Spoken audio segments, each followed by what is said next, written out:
Hello, televiewers. Good evening and welcome to this other edition of Prime Hour on my Media Prime.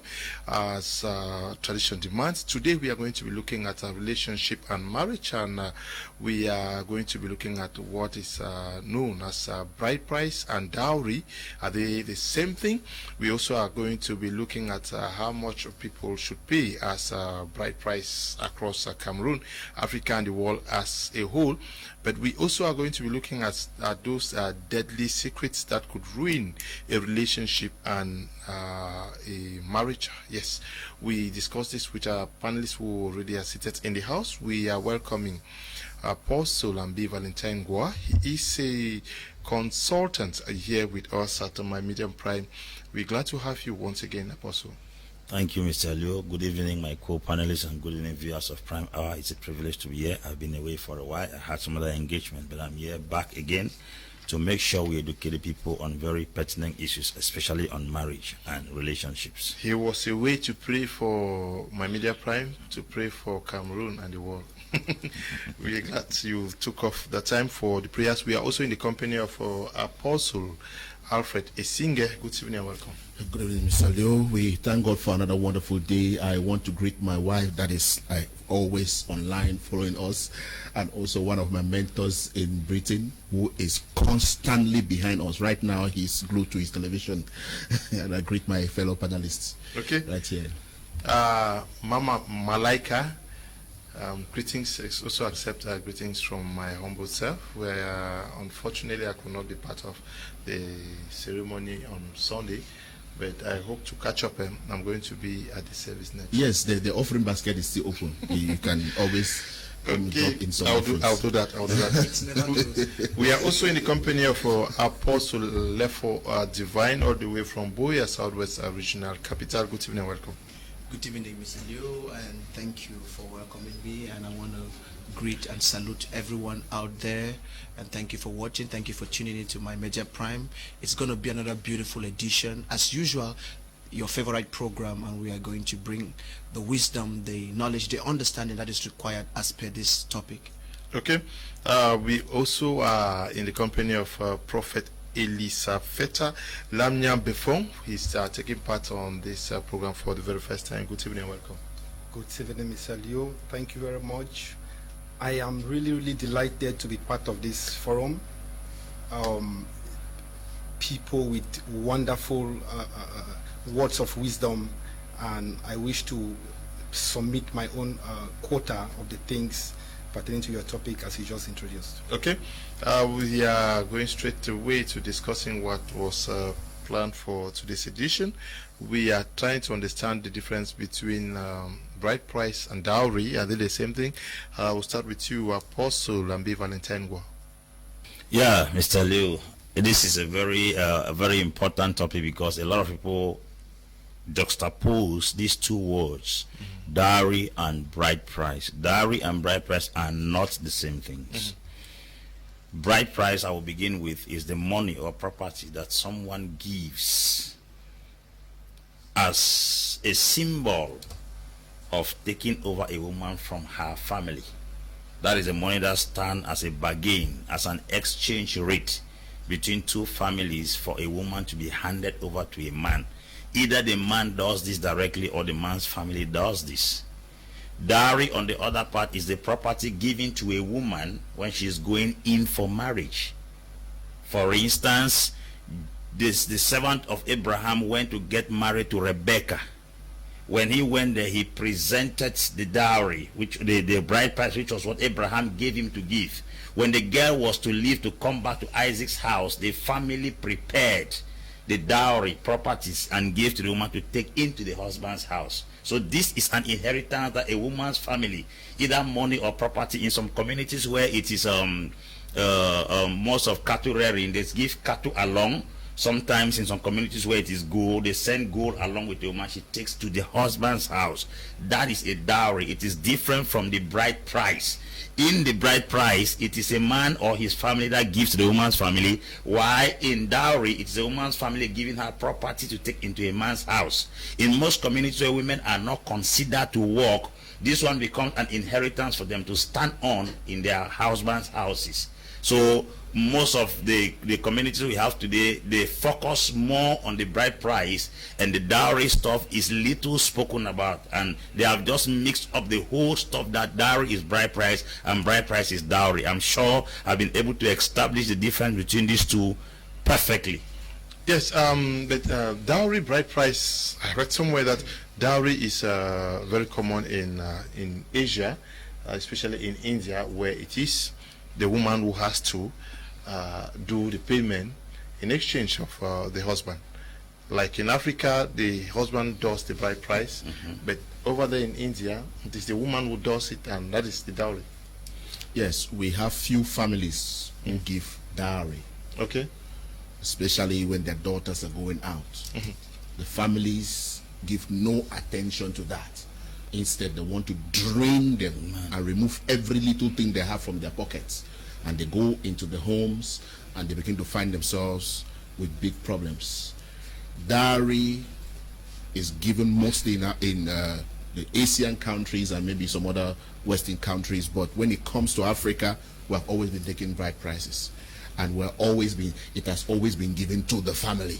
The girl is left out, and so many other things. But not forgetting some tribes who are also considering this aspect of dowry, that before a woman goes to the house of the husband, they buy dresses, a lot of boxes of dresses and things.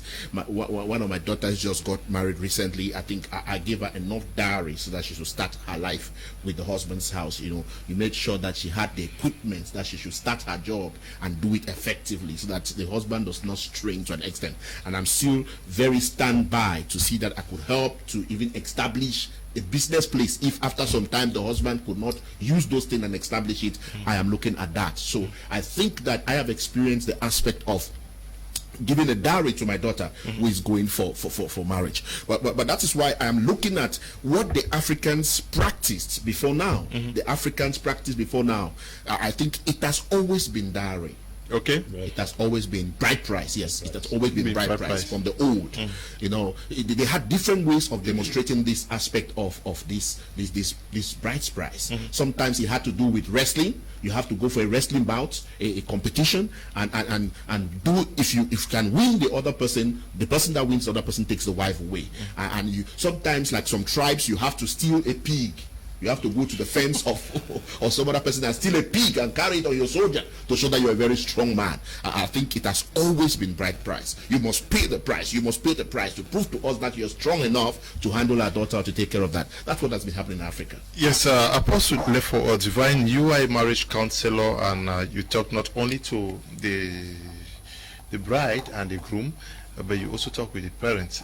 He's raising something very important, and Apostle also did, that I never really, we have not really focused on that. That is a lady who is getting to somebody's house should also be taken care of by the family as a way of supporting the establishment of that family. Yes. The definition by Apostle is very good.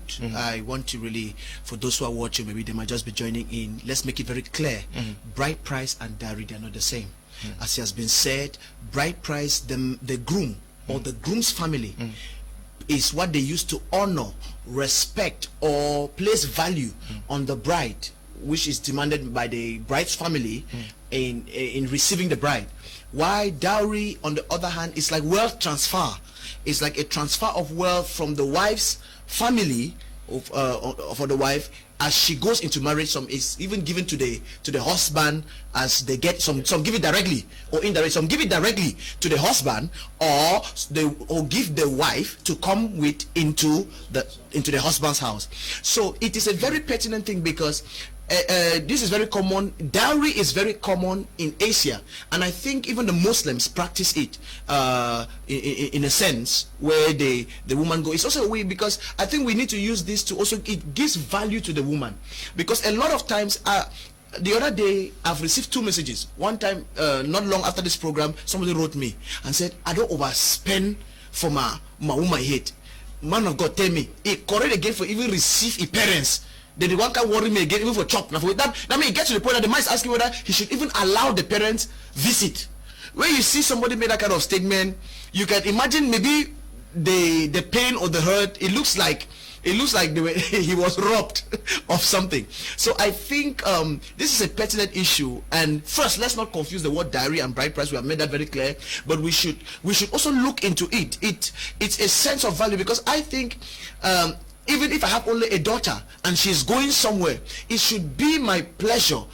In fact, many people used to marry women back then because of the dowry that I think in the culture, yes, the dowry that comes. It used to also be a stabilizer of a marriage. The truth there is, dowry, just like bride price, can be a stabilizer, for a stabilizer of marriage, because yes, because there's worth, and it also helps the man not to see the woman like a liability. Sometimes men devalue women because it looks like they are doing everything. I think it brings it, and it is easy to also review the responsibility of the man in handling certain things. I think it's something we should really definitely look into. Okay, the prophets, why, according to you, African men, Cameroonian families have neglected that aspect of also making sure that their children, I'm talking about the girls, why are they not often taken care of before they enter marriage? Because I think with the Fulanis, the Hausas, when you are going to marriage, they make sure that you are well prepared before. Yes. Why have we not seen this with? I don't know whether the Christians or some. The issue is that most Christians, they do that, but they do it in some unconscious kind of way. Let's take, for example, you see a young man comes to ask the hand in marriage to a lady, and the lady presents this young man to the family. And let's assume this young man came to the house with maybe the legs. He didn't bring up some car, or maybe he took a bike before coming to that particular environment. Now, the father of this lady, or the brother or the sister, will be looking at this young man with one kind of eye. It's like he's coming to steal, like a marriage thief. He's coming to, like, steal something from this family. Because they know that as their daughter will be going in for marriage, they have to do something. The uncle have to bring out maybe some gift for this lady, the auntie, or they do it. So looking at your question, the African family, they do it, but somehow, as the topic is talking about, dowry and bride price, most people, they don't know that the dowry is different. You hear somebody say something like, I went to pay the dowry of my wife. Or you hear a lady say something like, he has gone and paid my dowry. They don't know actually that they are supposed to use the word bride price in that place, for dowry. So they do it. Okay, I want also to dive straight to the how much should be paid as a bride price. Should there be something fixed as a bride price for our wives? Well, I'm very sure when it comes to the issue of bride price, it has to do with cultures. Every culture differs from one another, and we cannot impose on people, but there are some excesses that we need to curb as far as bride price is concerned, because this bride price has a very pivotal role to play. One, it symbolizes that value is placed on the woman, and to a greater extent, it can also be as an exchange rate of selling the woman. Two things. You give the bride price to symbolize that a woman has value, and if it's not properly managed, it could be a kind of amount of money paid to buy a woman, and humans are not supposed to be sold. That's the reason why after some marriages, some men don't want to see their in-laws because of the kind of exorbitant sum of money and properties that were demanded as far as the bride price was concerned. And you see a father-in-law may walk into the son-in-law's house, and the son would tell them that the money I paid for the daughter's bride price is enough to last people for eternity. So I think that when it comes to the amount of money to be paid as bride price, it varies with different cultures. For instance, like the Port of Mbc in Imo State in Nigeria, they have a very exorbitant bride price that when girls get married from there, it becomes very difficult. Number two, the kind of bride price also scare men from coming to approach the girls in such communities, and people can come, they can only impregnate women, but to marry the women is very difficult. The same goes to littoral region in Douala. The Douala people are very, very exorbitant with their bride price. That's why if you come to Douala here, you only hear Douala girl tell you, pay the monafang. You hardly hear that my husband. Pay the monafang, because it promotes a high rate of adultery and fornication. When a man looks at the bride price is too exorbitant, it becomes very difficult for him to even undergo the process of marrying a woman. So it's like marriage is for the rich. The marriage should not be designed for a particular class of people, because everybody was called upon on earth to merge with a partner to build a better family, to avoid the excesses of moral decadence in the society. Now, the other aspect is that when people get matured, like the Maasai region in Kenya, they have a custom and tradition that to prove your manhood, you have to run on top of at least 100 cows without falling on the ground. Now, that process alone is what qualifies you for marriage. You run on top of 100 bulls without falling on the ground. There is also the Jewish culture they call the bar mitzvah. Bar mitzvah is when you are 12 years of age. They initiate you into manhood.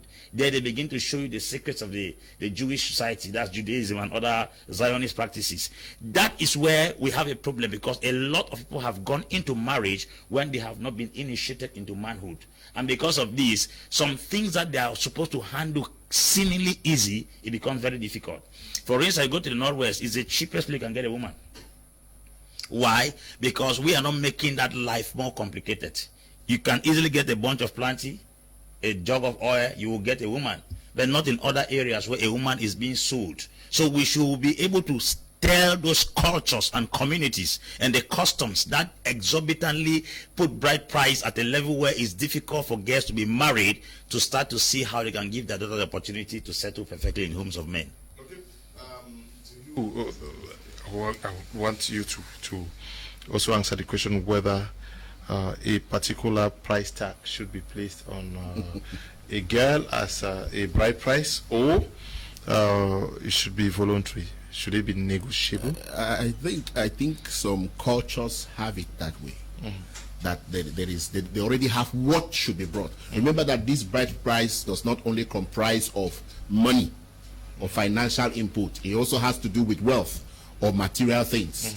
So they already tell you that you have 2 goats, 3 goats. That's why you hear some families, like in the Bangi people, they ask goats. You know, with the Bakurians, they ask pigs. You see, but I hear Apostle Ambe talk of the Northwest having a very cheap bride price. But I want to tell you that come and try this. Down there in the Southwest, where you see the Bakuri man will ask you of 100,000 francs. They'll even take 50,000 francs from you.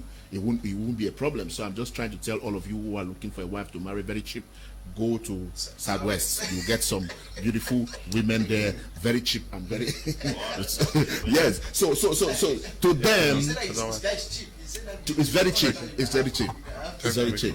I don't think there's any young man that will not be able to have 100,000 francs or even 50,000 francs, and they are ready to take part of the money. They don't want to take everything. So there is no fixed price per se, but when it comes to wealth and property, they always have something like 1 pig or 2 pigs or 2 goats or this. So for property, they put it fixed. But my question is, yes, should we have a price tag to a woman? Well, it's culturally accepted, so we can put it on, but it's not lawfully. It's not lawfully. It's not lawful, but it's culturally accepted, and the government also approves it because of what it is the way to promote culture. But on another point, the government also hits hard on those people who put heavy bride prices. So it makes a lot of people scared to get married. That's why in some points the government may decide to do what they call a group marriage, where they just get those who want to marry, just come, we'll sign you a marriage certificate. You don't need to follow whether the government will not ask you whether you went and paid bride price or what. It means that it is not lawful, meaning that you should not do it as if you're trying to punish a man who wants to marry. You put a fixed amount of money.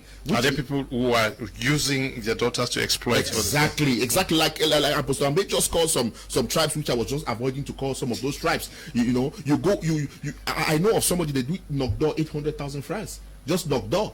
800,000 francs, and then they tell you that, okay, if you don't have the money to pay, take the woman and go and stay with. Then when you have the bride price, you come and pay. And to me, that's bondage. You are setting that man in a trap, because when he will come now, you ask him 1.5 million, and he's already having the wife in the house with children. How will he cope with that? So it becomes very, very difficult for young people to exist, to survive in this particular society where there's a lot of immorality and some kind of things. You know, there are a lot of people, there are some girls that would have been in their husbands' houses now, but because of those fixed wealth that they're asking from people are running away. So I think that there should be no fix. It should be bargained. It should be something that people should bargain. People should talk about it. Because I have gone to pay bride price for many youths. Especially as a pastor, I have assisted a lot of people. Like, for example, when I went to Malfi, I was about to pay the dowry for someone, and they asked me that, what did you come with us? And I put 20,000 francs down first. I said, bride price, not yes. dowry. Bride price, yes. Bride price. And I put 20,000 francs. They said no, you see, try hard again, try hard. And then we put 50,000 francs. And then at the end of the day, we rounded up to 250,000 francs. After a strong bargain, but they were hoping that you give 600,000 francs, so it should be bargains. People should not be afraid to go for this kind of thing, and no tribe should put it fixed. I just plead that tribes should not put it fixed, but some tribes have taken upon them. They say 1 jug of oil, 6 jugs of palm wine, 3 goats, 7 pigs, and all those things. That's just to tell us that you don't know what you have as a child. But on the other hand, most parents do that because of the attitude of men. When they take your daughter and go away to their homes, you will never see them again come back. And how many people are there that decided, okay, they say bring 100,000 francs. You say, okay, I will drop 50 now, and after I will come and bring 50,000. How many have gone back to pay the 50,000 francs? So many people have not been able to go back to respond to what they said they were going to pay. And that's why you see some of them have some I don't want to put it, in-locks or some things, because maybe the family is not happy with them and so on. So you that took away your wife from your family, and you are not caring about your family anymore, you are the one that is making the families to say what? Make we chop we own now, because we also want to take it go. If we go by what you are saying, in the African setting, they say bride price is continuous now. If you fail to, anytime there's a problem, you continue paying the bride price. Yes, I think there's a balance we're trying to bring here. The first thing we're trying to say is bride price is a symbol of honor, because honor is done with substance. Honor the Lord with your substance. Honor is done with substance. True. But then some people act like they are selling their children, and you can't sell a person. You know, when you do it at that level, a lot of times these men, I'm talking about young men who are still, because the truth is, rarely do finished men, how can I put it, men who have arrived, come to take I think even you, Mr. Leo, the way you are now is different from the way you were when you went to I could barely fit. You see? So imagine at that point in time, there are things now that even your, let me say, your wife's parents call, or sometimes you even just sense. Sometimes you handle it without even them asking, or without stress. But now they needed to be able to see this future. You understand? In what you are trying to say, sometimes when we insist only in the now, we also starve the future. Like we said, there's a continuous. When they say continuous bride price, is because we also believe that two families have come together. It is so difficult. It's because it's not like when I marry, I will live only with my wife forever and ever. A lot of times, even when my in-law visits, I make sure, when in-law visit, you make sure that at least sometimes you have to, he's going back with fuel. Just to keep the blessing going. I love giving to my in-law, you know, just the blessings. You know, there's some things that when people are speaking good of you, you are continue to enjoy. Don't do something that your children, or they say, okay, as we come off a day, man no yeah, you tell me anything about your master, your pie again, because things happen. So let's make it in such a way that, like you were saying, if it was depending only on what you were able to do, then they tell you bring 1 million. won't you see that as wickedness? You just go back and say, I want to take una pikin. It is not. I believe I value my child in such a way that I also respect that she knows I should be able to trust that my child has made a good choice and they are building a future together. We make the aspects of the tradition. Custom is very good because custom is reflective of values, a value system. So bride price is very good, but it should not be manipulative. And we should also think that tomorrow, like they said, like we talk about the continuous, it's not our planning to, but we realize that there's a lot of things, there's still a lot of interaction that will go on in the future. So let's not stop something just temporary and forget that there is a future. Yes, he raised an issue that some parents would want to see that we must chop all now, because when they go Google. Yeah, but should parents actually use that instance in the life of their girl child to want to get as much as they can from the would-be husband? Well, Mr. Leo, I think that these parents do this because they want you, the groom or the husband to be, to see that value in the woman which you are coming to take from them. Now, they are supposed to use some wisdom is needed here. They are supposed to, like, maybe tell this young man, okay, we are not going to ask you for so much money, but make sure this lady has a junior sister or a junior brother. You are going to maybe sponsor him or her in school, because the human mind, when you come to a family and they start telling you you are going to pay 5 million francs for bride price, it scares the young man away. He starts thinking of how he can get 5 million francs cash at that particular time.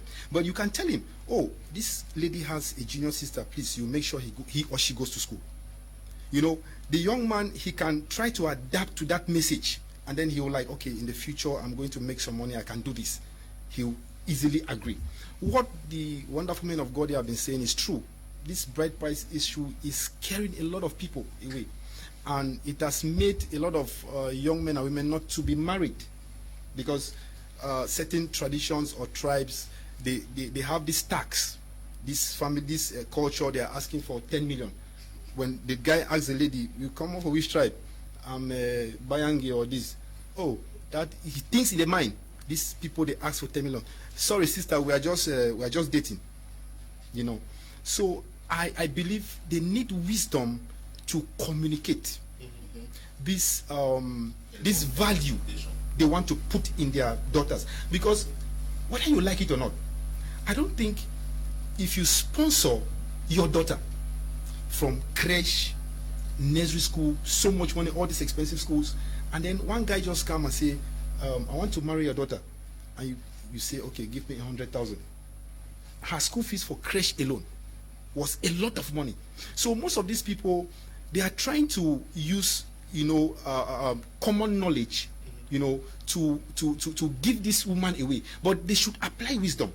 They can get this value in another way, in another dimension. Yeah, but we are talking about value for the woman. Is the woman not also supposed to, by her way, work for value to be placed on her by the husband? That is, the way you value yourself attracts that capacity in the man to, even if they were to say that you provide 5 tins of red oil, you say, no, because of the value that I see in this lady, I am doing it not because I'm asked to, but because of the value. Isn't it also a challenge for young women out there to work so much as to attach lots of value on? Because if you are getting married to a woman that you have little value for, you would be contemplating that bed. Do I really need to do as much as? Yeah? Yes, you just touched a very sensitive subject. I have been teaching for many years. I've told our sisters in churches, stop praying and fasting for a man, build capacity. A man of your class will fit with you. For instance, the richest African black woman now is Fuluronsha Lakija. If I marry such a man, we will never divorce. We'll never. Reasons for divorce is that sometimes somebody doesn't have value, because people don't throw what is valuable. A man cannot throw away a golden ring. A man cannot throw away a diamond. It is the value. The diamond doesn't speak. The gold does not speak. If a woman upgrades herself to a standard where she is that valuable in the life of a man, the subject of divorce will disappear. The issue that is killing a lot of people is that they are looking and fasting to pray for men instead of building capacity that can attract men. You have to grow out of looking for men to start looking for you. The prayer conception or the prayer mindset is what goes after. The capacity mindset what attracts, because what has capacity, what has value automatically attracts. You don't go and begin to, you don't see flies rushing after an environment that does not have something that attracts them. It's the same thing when you throw all here, you don't invite ants. They automatically creep there because that is what they are looking for. So women should start building capacity rather than looking for men. No matter how you look for men, if you don't have value, there are some communities that the bride price of an educated woman is different from that of an illiterate. It's to tell that even communities go to the extent of placing value or on education. A woman's capacity, a woman's essence, how contributive she is to you. That's the reason why when some women are not educated, you discover in some communities that their price are different from those who have not gone to school, those who have gone to school. So even the community knows that when a woman's value has increased, her money also increases. When you are paying for something that you know will benefit you tomorrow, you don't get any problem. That's the reason why expensive value materials do not bother or disturb their buyers. So we tell our sisters this day that if at all the bride price of your community is huge, you have to build yourself to the extent that can match with that bride price. If someone has to come to marry you, you cannot be something very low down there and your community has already punished you with a bride price that is exorbitant. Who will buy what does not have value? People go to buy pieces of land because they know how valuable the land is. So over time, it only increases. Yes. So we are telling sisters these days, sister, I'm talking to you watching this program right now. Stop crying that your community has increased the bride price for girls in that community. Build yourself to a capacity. If you are a Gozi Okonjo Iweala, if you are a Fuluronsho Alakija, if you are Whitney, Oprah Winfrey, if you are that woman of that standard, that class, that value, I tell you, nobody will find it too expensive to pay for your bride price. So we are telling women that if the bride price of the community is too expensive, secondly, in a community where the bride price is not too huge, not too heavy, it does not still reduce, because if you enter into a man's house, no matter how cheap they paid on your head, if you have no value, you will still face challenges tomorrow. The high rate of divorce in our society today is because women enter into marriages that have nothing to contribute. Can I say something? Marriage is not an employment. Is not a job opportunity. Marriage, as a matter of fact, apart from sex, if you have nothing to offer to a marriage or in a marriage, you're a prostitute. Okay, we are talking about bride price. Bride price comes before that is what actually cements the marriage. Yes. To show that the man is committed. But we are talking about upgrading a value. But before taking a substance, the value that the person places on herself, the way she carries herself, the way she carries herself in the community also determines what value the man places. Because if you were to go into a community and they tell you that this lady has been used by 1, 2, 3, 4 persons, and another person that they tell you this girl, the way she carries herself, nobody, yes, we are talking about morality here. Yeah. It also determines what value a man who is coming for you places on the wife. Yeah, actually, when you talk about adding value to yourself, we are not trying to say that you should be very proud or carry yourself empty pride. We're not talking about empty pride. We're talking about do well not to get pregnant before marriage, or do well to honor, respect people, talk nicely to people, and then when this man comes to your life, treat him like a king. But let me tell you, let me advise you, never give the rights of a husband to a man you're not yet married to. For example, start sleeping with a man you're not yet married to. You are giving him the privileges of a husband to someone who is not yet married to you. He will never value you. We always look at this from this point. If you take yourself and you keep yourself clean, you speak good English, you treat everybody nicely, the low people, the high people, you treat everybody with a lot of respect, you donate to your society in one way or the other, your society will speak for you. When their son abroad comes and is looking for a wife, they will run for you. And the guy is ready to pay because he knows that there is that value you've built for yourself. Let me tell you, like in Sudan, the Dinka tribe, Mandinka, they pay close to 100 to 500 cows for a wife. But they still give a lot of honor to those women because of the way they are groomed from childhood. These women, after they get married, they stay for about 4 years without cooking or sweeping. Nothing. Because of the honor they want to give. That's the part of their own welcome they are giving the wife. But if they don't want to welcome you, they won't come for you because they think the cost is too high. 100 or right up to 500 cows. It's very challenging.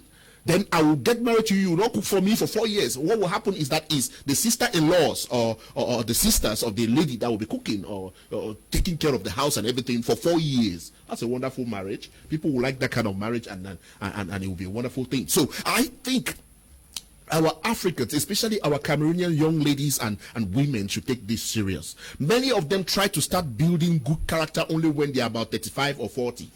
Because that's the time they think that value is built. Value is built from childhood. When you are relating with your classmates, you're relating in society. I've seen people who have gone abroad and they still look for their classmate. They come back, say they are looking for a particular girl that was in their class.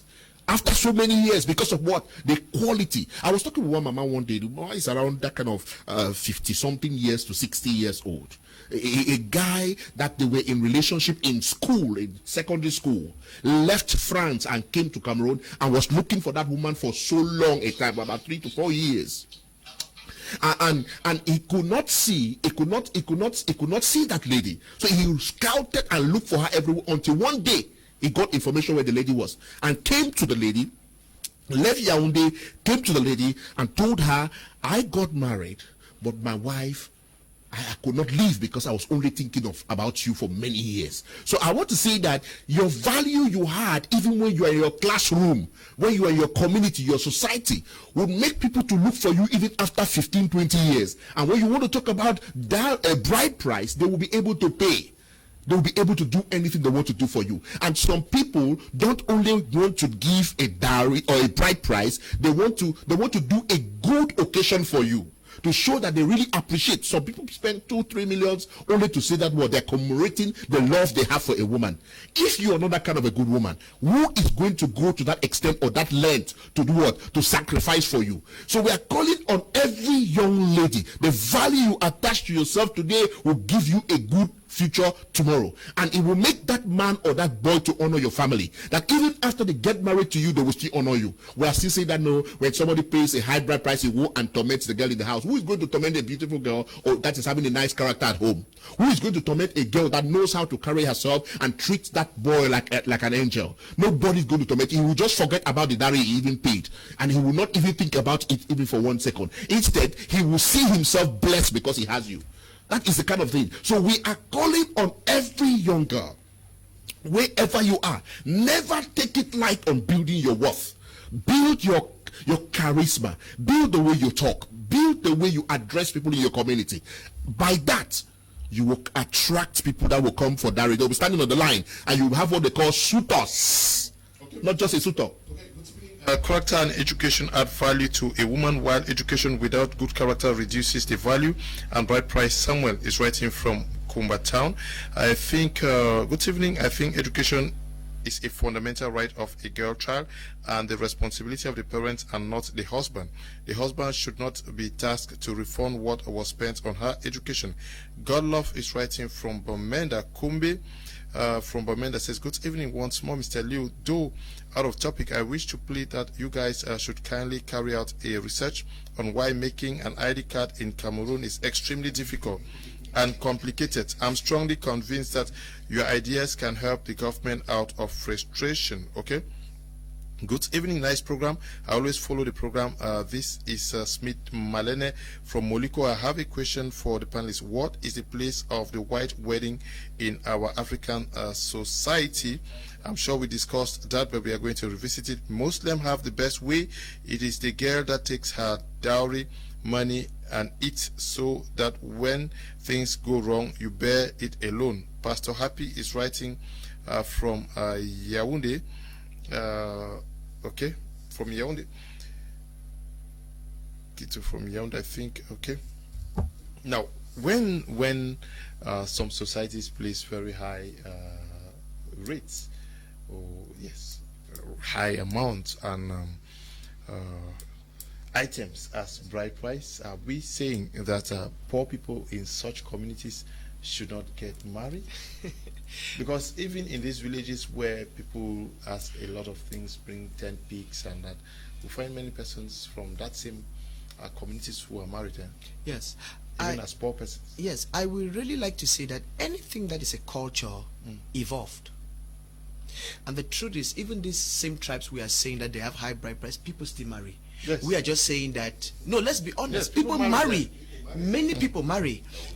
Yes, but now the thing, but the challenge is, we are saying that there is an average person who might have the character, who might have the love, the time, and the wish to get married, but the person in that she is in a relationship with is not able to meet up at that point in time, and it becomes a challenge, because not only rich people should marry, and it's something that we should really look into, because that's why we are trying to curb excesses. I think what we're trying to look here is the excesses. We have all agreed that placing value on a woman is a good thing, and I really want to say this because when most of the times a lot of people always assume that if I raise, like we have talked about the character and the education and all of that, sometimes this bride prices were evolving when people did not even have education.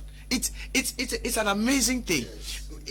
There was not even education. There's something somebody raised here which is very interesting. I don't also think that bride price is you trying to reform or trying to make a young man reform what you spend on a girl, except you don't know what you're doing, because there is, I don't think so you can spend 25 years on somebody and somebody takes one day and pay back that money. It's really, except that you did not do anything.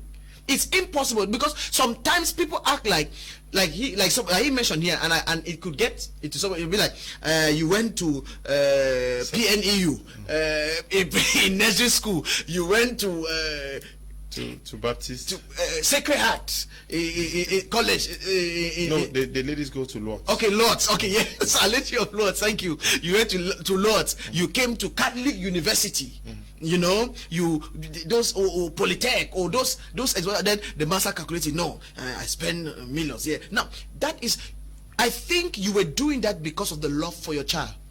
I don't want us to raise our children like cows. That should also be considered as part of dowry. Now you are preparing your yes child for yes I think it should be considered like dowry. Prepare your child to bring value to the person, adding value. Like we said, because if we only see it like you are raising a cow to sell, you know, like how yes, like you are, you know, when a Muslim, when an Hausa is building his cow, he's calculating as one size, as one go this, one guinea feet, or like pigs. No, the size of this pig is 75,000. No, I think I invest in my daughter because I want her to have the best life. One, it's a gift to her, and it will be a gift also to her husband. Communicate, because it's not only about the money you are spending, it's about even the values you communicated, the value of honor, the value of respect, the good character. And I want to really say this here: prayer does not attract good husband. I always summarize prayer into two things. Prayer enables you to know what to do, that's revelation, and also empowers you to do what you know, because sometimes we know what to do but we are not empowered to do it. Now, prayer should not be a substitute for capacity building. Prayer should enable you build that capacity. That's acting on what you know. So you build yourself to the level where, that's why you see we're always insisting here, a woman should know her purpose, understand what she's doing. Therefore, only then can you now attach attach yourself to a man, and two will be better than one. So that is why we are addressing these societies, these communities, and we are saying that they should not make it such a way that only rich people now should marry, because it always becomes a problem. Because at the end of the day, rich, proud, arrogant people, there's a people, they will park fleet of cars, but they will pick your daughter, and 3 months later your daughter is only crying. I've seen parents insist, go back for the house, go back for the house. I've seen people insist just because sometimes we are very selfish. I have seen parents force a woman on a man just because of how much the man is sending. Okay. Say, my pikin, go manage for that house, Okay. go manage for that. So it is something we should really look at. Okay, It's very important. marriage not an employment. These days women are different. If you pay a bride price on a woman's head, she becomes yours. But if you give 5,000 francs save a week to your wife, and she finds someone who gives her 10,000 francs a week, she will abandon you for that person. Women are okay. Good evening to you all in the studio. Mr. Liu, I love your program. It's Elvis Brown writing from Shell, New Bell. Good evening to you, Elvis. This one says, good evening, Mr. Leo and the panelists. What an interesting program you have there. Bride price should be symbolic and not a means to increase the family financial situation. We find a lot of people nowadays saying that they spent millions in educating their children. Let me put this simple question to those who are of that opinion. Did the boy's parents not send him to school as well? Let's remember that marriage is a journey of two young people, and if it doesn't have a good foundation, there are high chances of it to collapse. As parents, ask for the symbolic requirements and bless your children and wish them well in their marriage. Prince Ndikum Ivo is writing from Sweden. Good evening to you, Prince. This one says, my husband's classmate came looking for me after 22 years and he became satisfied. Ma Bisong writing, okay, to corroborate what you just said. Good evening, Mr. Liu and panelists. I would like to disagree with the Apostle Ambi that marriage should be based on the girl's capacity rather than prayers. There are many ladies with high capacity but not married, but many with little or no capacity but married. What justification can he advance for this? Many factors account for marriage, beginning first with prayers, love, and etc. Enomulu Path writing from Bamenda. I'm not sure that is what Apostle meant by that analysis. Good evening to you people in the studio. Please, Mr. Liu, tell the technicians to adjust the images. Okay, some people are complaining about the sound. Good evening, Mr. Liu and all those in the studio. Concerning the bride price, Liu in the northwest of Batibo is danger. Their bride price has scared many away. That's why for a Batibo girl to get married now is difficult. Thank you. Yes. Good evening to you. Enjoying your show from Bakingili. Apostle has said it all. Apostle is a hero. All what he is saying is the gospel truth. Findi, I'm glad to hear that you are watching us from that end. We hope, I hope we are going to be meeting in the days ahead. Findi, good evening to all in the set. A very interesting topic we have here. With the question of bride price, I think is not supposed to be negotiable. Why do I say that? Looking at our African context, we have to know not just that direct family is considered when paying the bride price. Extended families is involved. If they are not given their share of what was demanded, witchcraft becomes inevitable. So a lot is at stake when it comes to bride price in Africa. Leo, please, my question goes to Apostle Ambe. Does building a capacity all about monetary value? Because he said I asked him about that, but I'm sure Apostle Alfred looked at the moral aspects. He was talking about building capacity from one aspect that was complemented by what Apostle Alfred said. Yes, but we have seen also some parents who were Africans. When it comes to bride price, some people think that they must chop something from it, and that if you don't, if I don't chop from it, they either curse the lady, or they tie her womb and things like that. So it's something that should be treated with a lot of caution. Yeah, Some greedy. I think this one is really is really sensitive. I want to believe that if maybe an uncle comes to that place where he's like, if I don't eat something behind this lady, I might tie her womb or something. If you trace his concept, his mindset, you discover that at some point where this lady was growing up, he was, or he played a major role, maybe in her education somewhere or in her upbringing or something. So according to him, he doesn't want to do an investment and then he doesn't reap from that investment. He surely helped this lady at one point in her life, maybe to sponsor her in school, support the father, or maybe to do something. So according to him, he should reap from that particular investment. But I think the issue of marriage, we have to be very careful, because marriage, first of all, is a spiritual thing. If mankind does not come to that place where they understand that marriage is something that comes from the heavens, is spiritual, because most of the times we bring all this, physical, intelligence. We want to look at it in the way that book work or whatsoever. It's spiritual. We have to look at it. We have to be very careful. If maybe a lady gets married to a rich guy, and the uncle had, done some stuff, and the uncle is like, if I don't chop, I will do something. He has to be careful, because giving itself is free will. Who has to be careful? The uncle? Well, both parties. What if this lady in question is so connected to God, and you go to do some diabolic act and she prays and backfires the stuff? Is it not just wise that as the father you should make sure that even your brothers, they should lick even salt? Yeah, normally they are supposed to do that. They are supposed, because there is this saying that a child is, grown by the whole community, not only maybe the uncle or the auntie. There are other people in the quarter who did one or two stuffs to that particular young man, like the president today.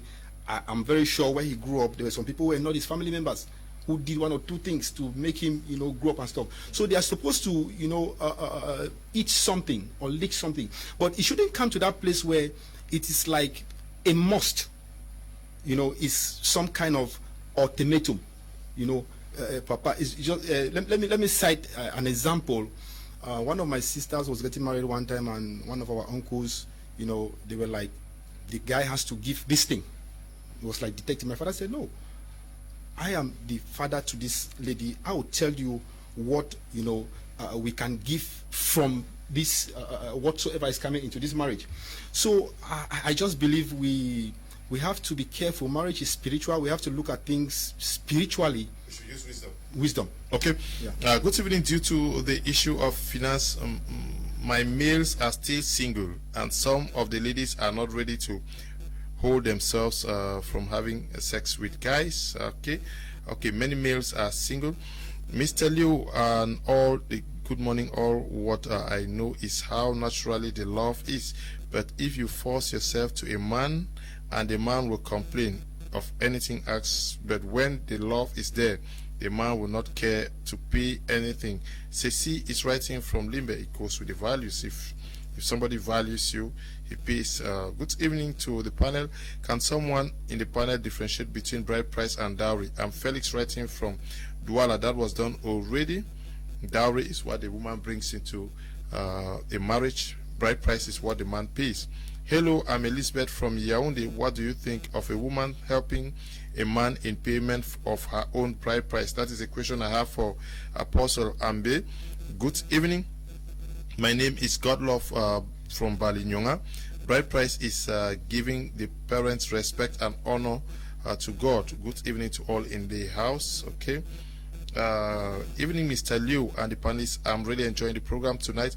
The Muslims have the best way to marry. For the Christians, you should only baptize to become Muslim. Our marriage is simple as ABC from Alhaji Masco. Okay.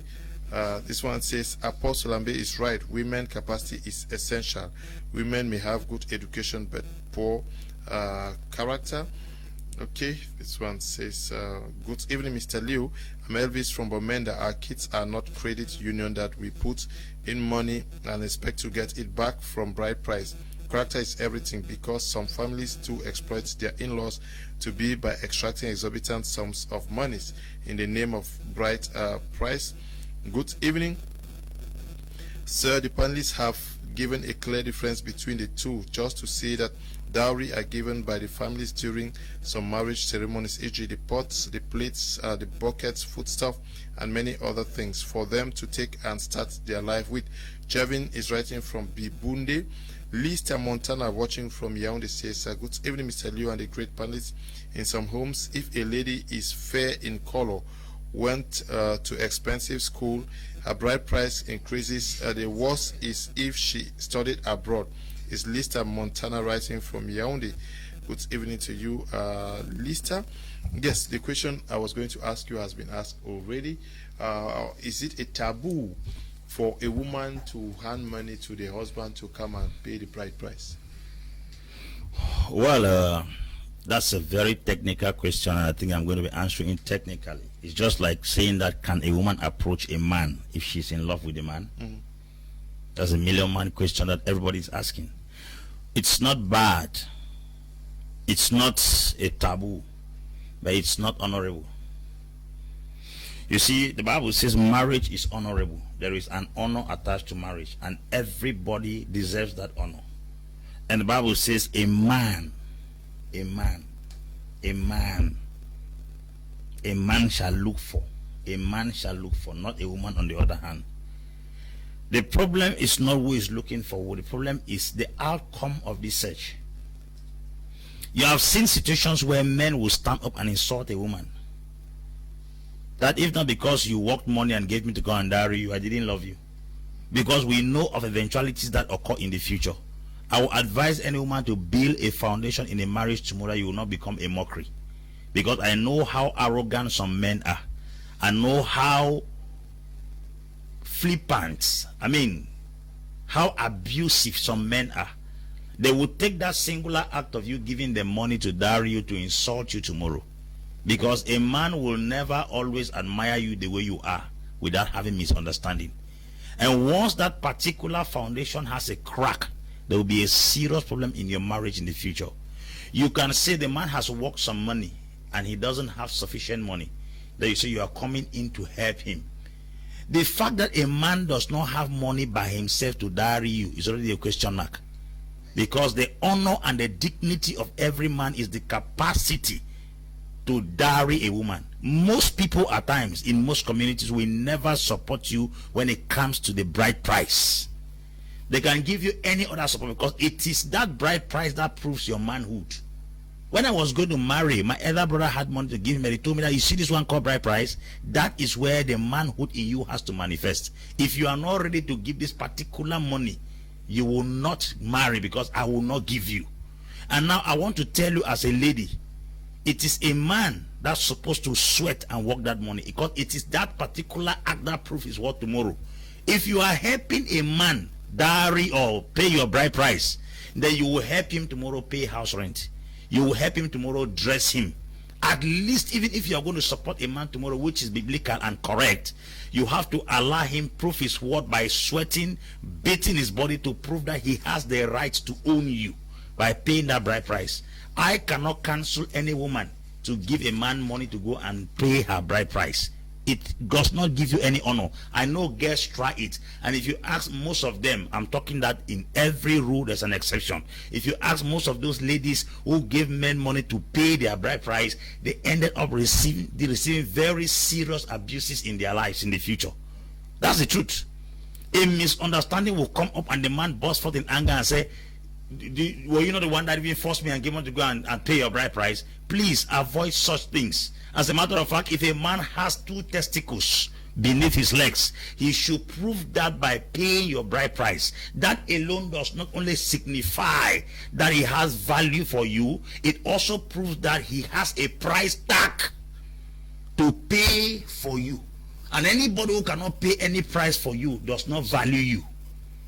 Because only things that have value have a price. The things they give for free that have no price have no value. So don't dare such a thing, even though girls are daring because they are very desperate in this generation. It will add to what we are talking about, tradition, custom. There are a lot of cultures that are biblical. If parents are asking for bride price, it is biblical. God introduced it in scriptures. And the scripture also says in the book of Ephesians chapter 6, say, honor your father and your mother. He said, this is the first commandment with a promise. There is a commandment without a promise. The first commandment is love the Lord thy God with all your heart. It has no promise.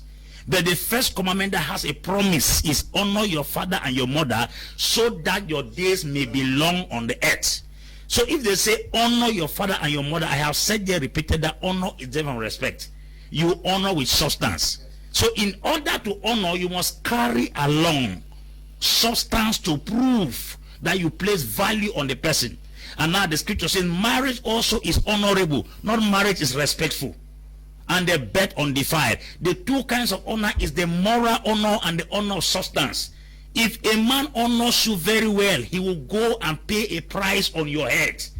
Even if the price is not expensive, the fact that he swam through a stream, he went through the forest, he climbed the mountains, he beat himself left to right to look for that particular price as an exchange for your head, has given you so much value as a woman. The problem is not the amount, it's not the quantity. The problem is the honor attached to the fact that a man went through 7 mountains and 7 hills, climbed through all kinds of hills and valleys to look for that particular money that was meant for the exchange. Rebecca did not come to Isaac's house because the father was poor. She came from a rich home. Why is it that girls who come from rich home, poor boys still pay bride price? The bride price because the family need the money. The bride price because the family wants to recognize the fact that that girl was not just a dash. So please, madam, in the name of the Lord Jesus, I'm begging you, if you work money and give a man to marry you or to pay your bride price, I beg your pardon, you are on your own. Okay, you're on your own. Good evening to all. Casey Clovis. Thanks a million for making me understand the difference between dowry and bride price, because I was made to understand that bride price is the money you give your father-in-law, and dowry the items they ask. Thanks. Okay. Good evening, Mr. Liu and the panel. Love the program. Thanks for the clarification between bride price and dowry. Okay, some families demand high bride price to see how much value the man has for the woman, which is later negotiated. I think it's just showing appreciation for separating someone from her family. Teke Listavi, writing from Yaoundé 2. This one says, in the Northwest, it's not easy to marry a lime girl. They actually sell their children. She is writing from Sancho. I don't know, the spelling is not too well. I don't know, you surely missed what. Apostle Ambe, you are just the best. You handle issues the way they ought to be. Some men are really abusive. Women never give your own money for bride price. Okay. Gwen, writing from Kumba, says, good evening to you all. Good evening. Good evening to all. First, what is bride price? Sum of money or quantity of goods given to a bride's family by that of the groom, especially in tribal societies. This does not mean selling of the daughter. So for me, it should be not only on monetary terms, but at least an appreciation to the parents for taking care of the beauty. Not all parents are responsible. At least for those who are responsible should be appreciated. Like in South Sudan, bride price is based on height, education, and cows is the price. Should a father who abandoned the daughter receive the bride price while the hard-working heart is there? See everywhere from the land of smile. Okay? No, you did not spell it. Okay, you are writing from Thailand, but you did not spell your names very well. Good evening to you all in the studio. Felix from Bonaberi, Douala. Parents should consider bride price as an expression for their efforts in the upbringing of the female child and not a selling price for the daughter. You are a man of God. Would you bless a marriage without the payment of the bride price? Is it a sin not to pay the bride price? Yes. Let me just say one thing that Apostle Lambe was trying to talk here on the issue of a girl giving money for the man to pay the bride price. Yes, assisting. You know, the Bible says wisdom is the principal thing. So get wisdom. But with all that getting, get understanding. There are so many ways you can give a man money without necessarily calling it that, take my bride price and go and pay for me. There are many ways. You can decide to set up a business venture, both of you. You set up a business, but through that business, money will come out from that. When some money come out, you say, don't you think that it's time for us to face our marriage that is before us? You're not telling him that going to pay my dowry or my bride price or what. You just suggest, don't you think it's time for us to face this thing? You say, okay, at least there's money. Everybody is seeing that there's money. And that money did not come from him. It came from a business venture. So you can use many different methods, but to call a name for it, it's really a challenge. Just use it. Use different methods. Use different styles. You can decide to use different styles to do that, because some men are really mean. They can even tell you to borrow me money. I will go and pay you your dowry. Yes, you say borrow me money. If you want me to hurry and go and do this thing, please borrow me money, and it becomes a very big problem at the end of the day. Yes, Mr. Lou, please come up with this thing. I think it just went up my mind now. My question: would Yes. you bless a marriage That lawfully it's wrong. The government will not allow you to do that. to do what? To bless a marriage that has not you've not gone through due process, especially it has not gone to the courts. Government, when it has gone to the courts, you have your marriage certificate. Who am I not to bless you? I would not even want to know whether you have done all those things. So if the court can say, well, we bring your marriage certificate, we can bless you. So you would not consider whether the bride price was paid or not? We advise and we follow up for people to do that, especially at the level of our churches. But if it has gone to the level where the government has decided to say these individuals are mature and they can take decisions of their own, then maybe one or two reasons you try to counsel and discover that it was a problem, because there are so many other things that are attached to this issue of bride price. I know of people that have vehemently refused that their daughter will not get married to that guy because of one thing or the others. Yes, so they went ahead and did their court marriage, and then they went to the church, and then It was blessed. It was blessed. It's happening today everywhere, because some families are very unrealistic. They did, you know, some say no. Until you bring 2 cows. There is a mother that have a vow that my daughter will not marry because I've already given my daughter over to a shrine. Is the one to take over to this thing, this kind of a thing. And this daughter happened to get engaged to a pastor, and the pastor said, we're going to pray about it. And instead of the mother to succumb to it, the mother said she will better die than to allow that daughter to get married. So what happens? They went ahead. There are so many dangerous reasons why a girl or a boy can decide to say, we don't want to follow the bride price procedures, because it's very diabolic. Sometimes it's very risky. Sometimes you even go to this. Like I went to one village in the northwest around the Kumbo area there to pay the dowry of one of my cousins who was out of the country. I was going to stand on his behalf, and I went to where they were supposed to give the wine something. They had to put it on the shrine. I told them that no, I cannot drink this. I told them I'm not going to drink it. They say yes, now because we know so you be pastor, because they don't already tell we say you be pastor, we know that you cannot drink that kind of a thing. But what about some innocent people that would drink those things? You become a part of that altar, you become a part of that shrine. There are some kind of things that is so deadly. You enter into it, you become in bondage. Sometimes you go into your marriage, you cannot sleep. Your marriage cannot be fine because they're only calling you back in the village and some things. So when we see these things, you are faced with such things, what do? You will tell them to follow the normal procedure. If they can take their decisions and go to court and sign it, and the government accepts it with their witnesses, because at the level of the court, they don't want to know whether the person that is standing there is your father or mother. They just know that you came with a witness that is saying that you are a witness. Then what happens? You come to the church sees your marriage certificate. What do? They will go ahead and bless you, because they know that you are already legally married people. Whether we like it or not, you're married. Okay. So in order for your conscience to be clear, we want to bless you so that you will have the spiritual backing of the church. And then maybe sometime later in life, they can go back to their families and do what? And make peace and do many other things and go ahead. Okay, bride price in Bafut is very cheap, because they are following what your husband paid to the bride family, or what you, the father of bride, paid to the in-law. For example, my father paid 100,000 francs for the in-law, and my father can't receive more than 100,000 francs from his daughters. Ngwa is writing from Bafut. Okay, you receive what you pay. Good evening, Mr. Leo. What about the situation where you support your husband with some little money to add to the bride price? Apostle Dambe, please answer me. Success. Siri? I said that it is different when the man has labored a certain amount of money and that you are coming to support him do that. But that you walk every kobo and say, go and marry me, madam, you have no value. People only pay and labor. Okay. As a matter of fact, the pride of every man is to cross 7 seas, 7 mountains, and 7 valleys to look for that singular money that will marry you. Okay, I love this media. God bless you, Mr. Leo. God bless you too, who is wishing us well. Good evening, Mr. Leo. I wish to ask this: when you divorce a woman in the court and your diary is still with her family, is that woman still your wife or not, with 2 children? Peter is writing from Yaoundé. Bride price is good, but there is life after marriage. So which is important? High bride price and suffering tomorrow, or an understanding moderate price, bride price? We should negotiate.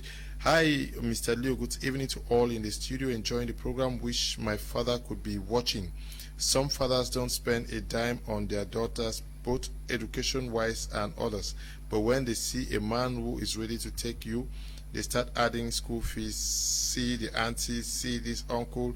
You need to settle them, and everything becomes difficult.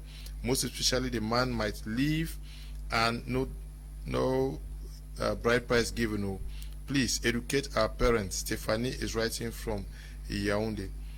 Good evening, Mr. Leo and panelists. It's right for a father that abandoned. Is it right for a father that abandoned the children to his wife to collect bride price on the children's head? Yes. It's Auntie Marie writing from Kumba. This question is recurrent. Hello, hi.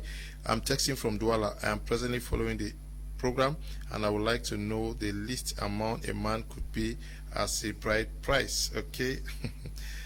Greetings in Jesus' name. Please, I wish to ask if it is biblical for your in-laws to come and see or visit you after you struggling to pay the bride price. 2, what is the bride price, when and how many times can it be paid? Thanks. Please, for Apostle Ambe's number. Apostle Ambe's number.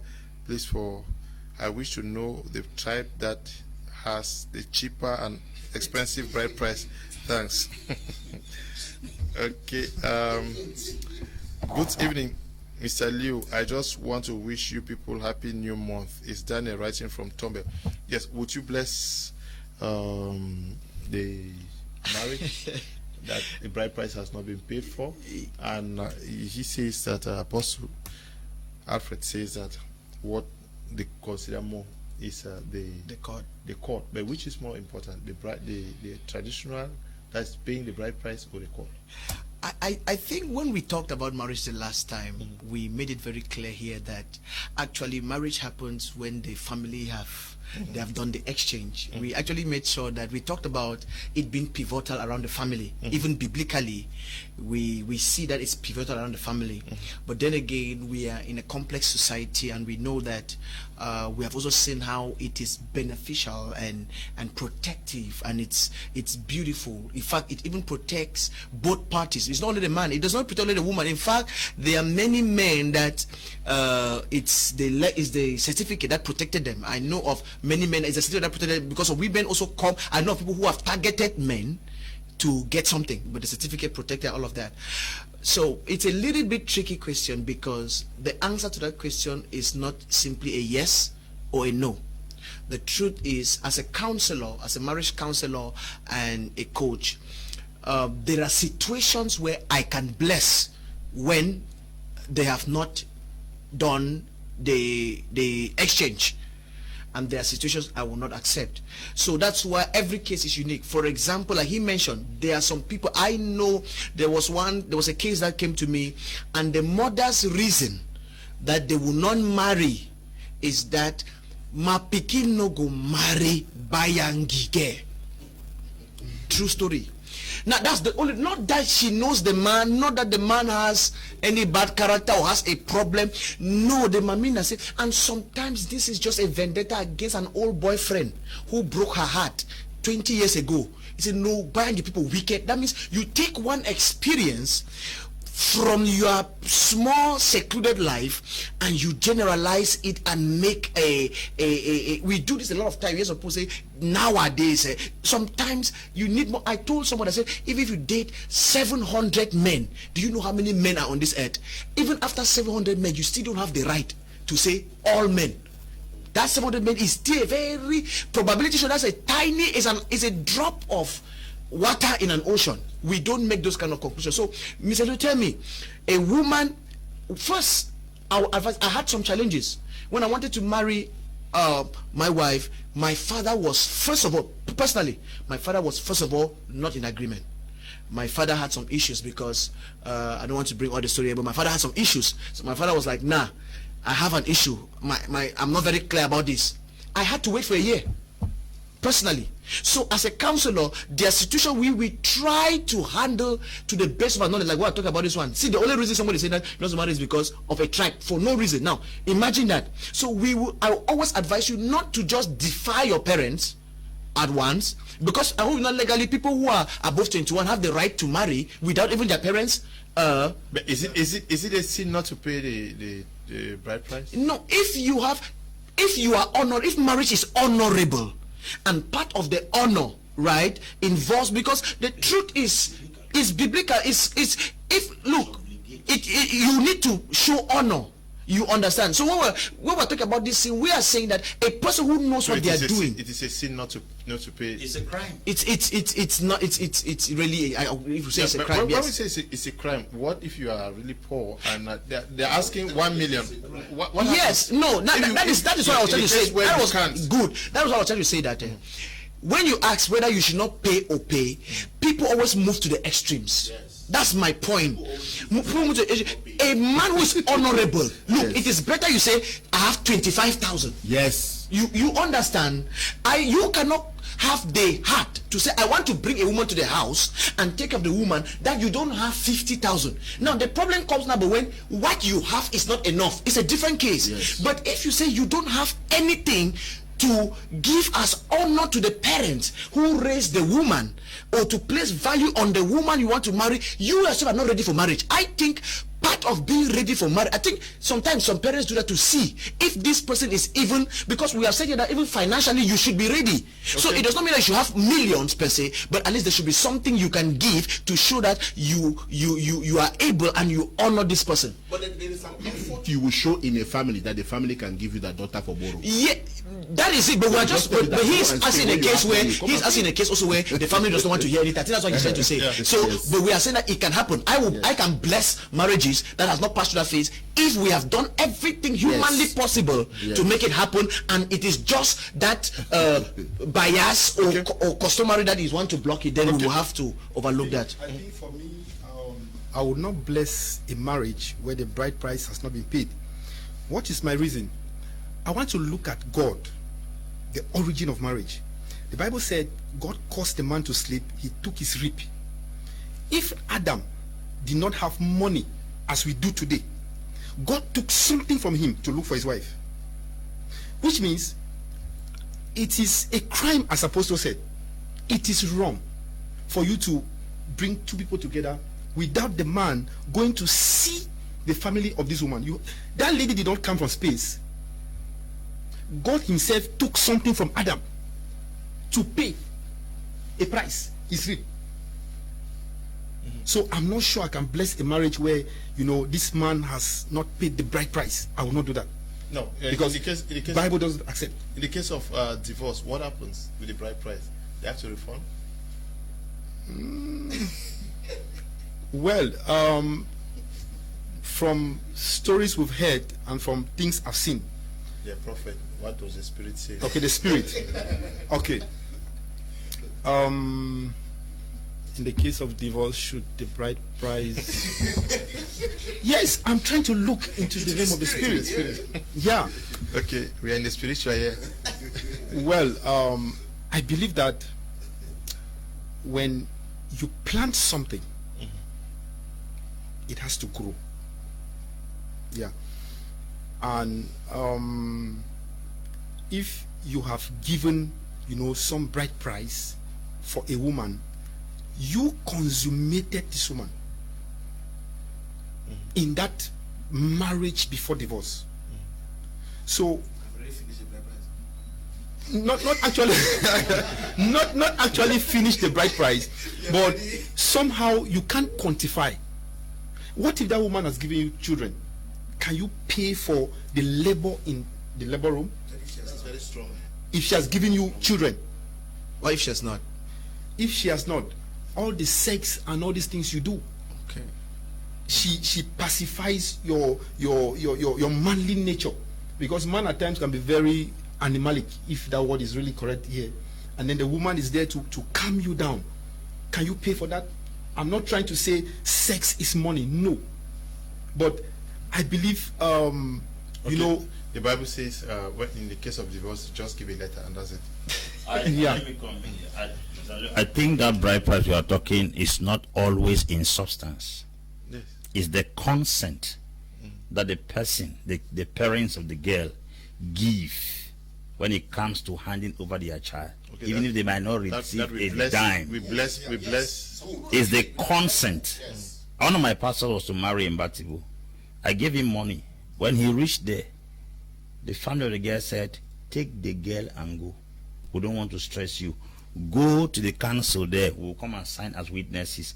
Anytime in life you are comfortable, that consent from the parents of the girl without receiving any substance is what called bride price. The bride price is beyond substance. Whatever is given is symbolic. Yes. So it's the consent.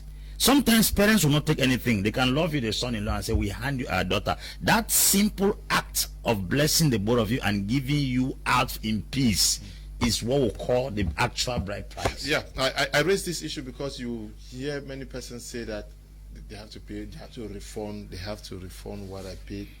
Yeah. Let me conclude. There are men, for instance, I have vowed not to take a dime for any of my daughters. It's my choice. It's my choice. 2 reasons. Number one, I want to give my son-in-law the confidence that he's met another father, not a trader. That's the first thing. Secondly, when you misuse my daughter tomorrow, you will not have anything to hang on. Because people take this little trash called bride price to malhandle people's daughter and say, I pay money for your head. I don't pay for your head. Those are the 2 things I'm avoiding. I want to make my son-in-law believe that he has met a father, not another trader. I'm not selling the product. Secondly, I'm making him understand that that child I gave to him was not a piece of material I sold. You will not come and give 2 pigs that cannot compare to a human being. Then tomorrow you say, I pay money for your head, because this is the common statement that we find in most houses. How much did you pay? If I want to go and marry in a place, you tell me that I should not pay money, I will refuse. I will refuse. Now, I prefer that you take something and then you give your daughter a dowry. I'm not sure that you can cover up for that. Nothing. Yes, I'm sure symbolically something has to be done. Yeah, That's what I'm trying to communicate. I have said that the real bride price is not the substance. It has to do with the consent. And they must go with the collar knot. That consent is not. Yes. People must gather now. Yes. Do you think persons will gather in? As a matter of fact, it's not me alone that will collect the bride price. I have brothers and sisters that will come. Good. Definitely something to be prepared that day. That understand? That symbolic act that we ate something is a sign that 2 family exchange vows. Not that you will come and give goods in exchange of human being. Then you want to commensurate or compare that goat tomorrow to a human being and say, I paid money on her head. How much did you pay as compared to what we have spent from childhood? What I'm trying to make us understand is this: let us give our children out from a heart of peace, wishing them well, and even to the extent that if things are not getting better with them, we can still step in to support them. Okay, This idea of selling children should stop in Africa, because we actually sell our daughters. I'm sure the spirit behind what Apostle is saying is that whatever the children should be given, whatever they bring symbolically should be accepted. Yes. That is what is trying That's to what I'm communicating. Yes. Okay, let me take a few messages. There's so many. Good evening, Mr. Leo. What about the situation where you support your husband? Okay. This one says, go to Bafoot. We are very cheap because our parents, and it's a Bafoot man. Yeah. He said, go to Bafoot. Go to Bafoot. We are very cheap because our parents do not sell us like cows. I'm talking to the guy who just asked where the bride price is cheaper. Success. Siri writing from Kribi. Apostle Ambe is actually from Bafoot. So it tells that you are corroborating what he just said. This one says, excellent, Mr. Leo, please, what are your takes on situations where the bride price is being paid to the uncle or brother in the absence of the father of the girl? There are times when the uncle may be deliberately making things difficult for the lady. Things I've witnessed a lot. Please extend my regards to Apostle Lefford Divine. Stephanie Ngum writing from Moliko in Boya. Good evening, Mr. Leo. In my tradition, if your parents send you to school to a certain level, the bride price is as from 1 million. Danny is writing from Bamenda. Mr. Leo, please ask Apostle Ambe if he paid bride price on his wife's head. I'm sure he paid. Mr. Leo, please ask. Okay. No, you have sent this message 3 times to ask him whether he paid. I'm sure he did. Good evening, Mr. Leo and the crew. Please, bride price is not money, no materials, but bride price is an agreement between both families. Stefan Gideon writing from Bamenda. Good evening to the house. It is possible for a married man marry another woman without divorcing, especially when the marriage certificate was signed. Monogamy. Emilia is writing from Bali. Good evening, Mr. Liu and other panelists in the studio. The issue of bride price becomes a problem when the amount is exaggerated. It's just a symbolic price since we don't sell human beings. In my opinion, in my own culture, the bride price never gets finished as you continue to contribute financially, morally, and materially when your in-laws are in need. I'm Kong Wilson Bangse at Mokolo in the far north region of Cameroon. This one says, haha, this program is very educative. Thank you. Let me take 1 or 2.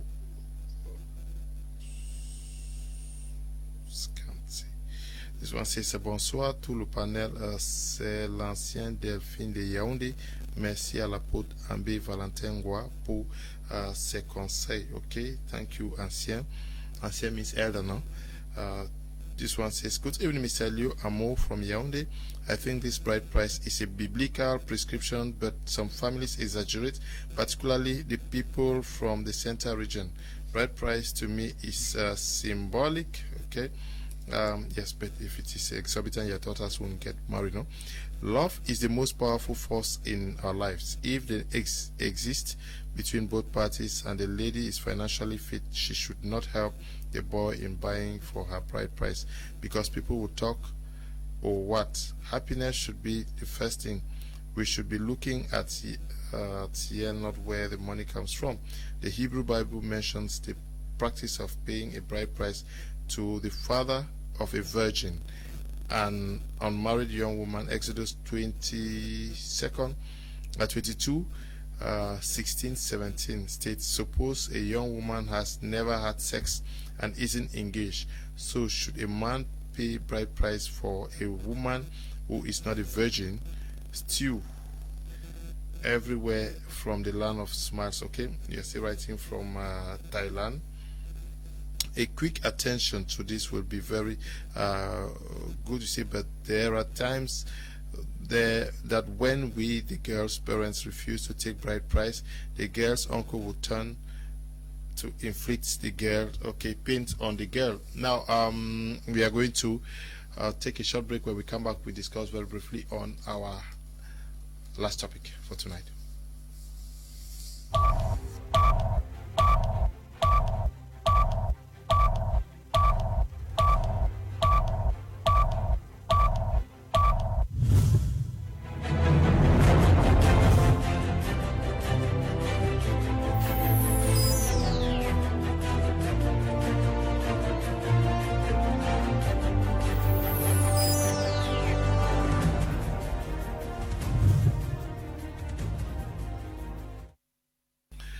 Welcome back. You're watching Prime Hour on My Media Prime. This time around, we are going to be looking at deadly secrets. I don't know why it's deception that I'm seeing there, but I'm sure it was secrets that could ruin a relationship or marriage. I'll start with you, Apostle.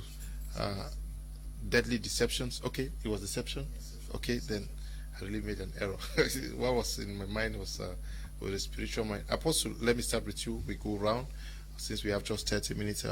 Deadly secrets that could ruin a marriage or a relationship.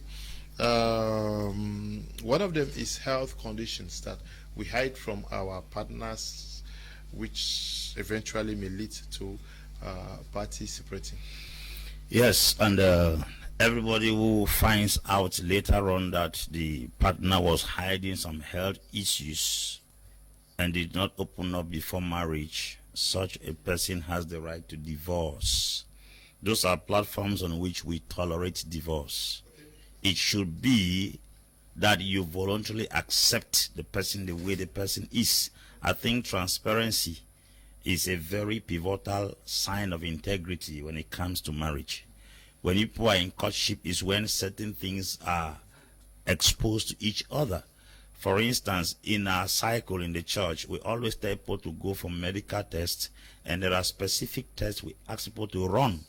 Pregnancy test, HIV test, blood group test, and all those things are done to verify if both parties are compatible.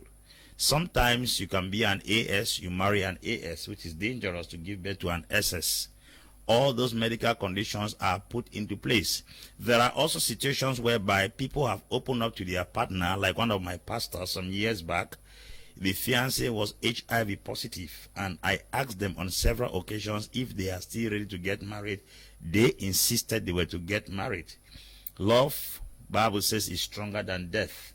I think they were bonded to the extent that the man was willing to die by contacting the disease from the woman. But fortunately for both of them, they got married, they gave birth to a child, and they are very, very hale and hearty today. That was to them according to their faith. They made a decision to settle together. There are others whom, when they got in touch, the woman had lost her womb. She kept it as a secret. There are other situations where the man was impotent. Since in Christendom, we don't verify the potency of a man before marriage because premarital sex is not permitted, a lot of people whose sexual organs have failed hide behind that single law and penetrate the church to frustrate the lives of individuals. But by the book of Experience, chapter 5, verse 22, we have advised our sisters that when you find such a person tomorrow, if you cannot contain the relationship anymore, you are free to pack out of the relationship because you cannot endanger your life, your destiny, because somebody manipulated you into a relationship. So health issues are very, very vital. Going to the hospital to run checks and to do tests before marriage is not faithlessness. It is called wisdom. Wisdom is profitable to direct. So if at all you don't go and do those checks in the name of love, a time will come where the passion and the affection you feel will die. You will learn to face realities. There is an excitement when you are getting married. Until you enter into marriage and they don't see the fruits of a couple in your life, then you will understand how shameful it is to be married without results. So we advise you to be very careful and be cautious. There are others also who creep into the church who are not physically sick, but they are spiritually sick. For instance, some of them are initiated into cults and witchcraft. They come pretend in the church, they swindle our sisters and then stop them from going to church. That's why you don't just need to be medically aware. You have to be spiritually discerning in order to know the kind of person you have to get married to. Because if we are talking about health issues here, there is a physical health, there is a spiritual health, and there is a psychological health. Okay. So these things must be put into serious consideration. We are going to be taking a listening to Tiku Felix, who will contribute to our first topic. I almost forgot. Tiku Felix, can we get what you think about this issue of bride price and dowry? Good evening, Mr. Leo. Good evening to the entire panel. Mr. Leo, bride price and dowry to me are the same thing, just for the fact that it is being performed by the two different parties. The bride price is being performed by the groom, while the dowry is being performed by the bride. Bride price is what the groom pays to the bride's family or her in-laws to be before their marriage, to make it legal, or for it to actually be recognized by every other person in the family. This can be in monetary form or in the form of material or goods, or even both. And the amount or the material to be brought is determined by the bride's parents, though it can be bargained. This is a very typical African culture, and in recent times it has become a kind of a big business, especially to some families who, instead of receiving something that is reasonable with the notion that their daughter has a life to live after marriage, they instead tack a huge amount of money. That's like selling their daughter. Bride price in recent times has turned to something else, Mr. Leo. Normally with most of the African cultures in the time past, when you talk of bride price, they will ask you to pay just a token with some other goodies, like some very significant goodies. They may ask you to bring stuff like a bag of salt, or you bring a goat, a pig, a jug of wine, that's palm wine. You may be asked to bring loin, shirts or caps, walking stick, etc. This was just something significant with regards to our culture. But Mr. Leo, I want to say, now it has turned to something else. You are asked to pay in hundreds of thousands and in millions, besides giving a double of the material I just named. You hear people say you bring a 1 million francs or 1.5 million francs for a bride price, you bring 3 goats, 2 pigs, 5 loins, 6 bottles of wines, and some people are even asking TV sets. They describe the kind of plasma TV that you bring. Some will even ask cow. So it has become something else, Mr. Leo. Now, you buy your wife, as I can say, you no longer get married to your wife. You buy her. Reason why most sons-in-laws, they have a very repulsive attitude when it comes to dealing with their wife's family or dealing with their in-laws. So people look at their daughters and put all their loads of poverty on them and tack it to the man that will get married to their daughter. This is so wonderful, Mr. Leo, or terrible if I may say. Some tell you how much you have spent in sending their daughter to school. Even if you are educated than that daughter, they tell you how much they have spent to send that girl to school, so the bride price need to be high. Not considering that you coming to get married to that girl, you are also educated and even higher, and besides, you are taking a load upon you. It's so funny. It's so funny. To me, I think there's nothing like bride price again. Instead, we go and buy our wives.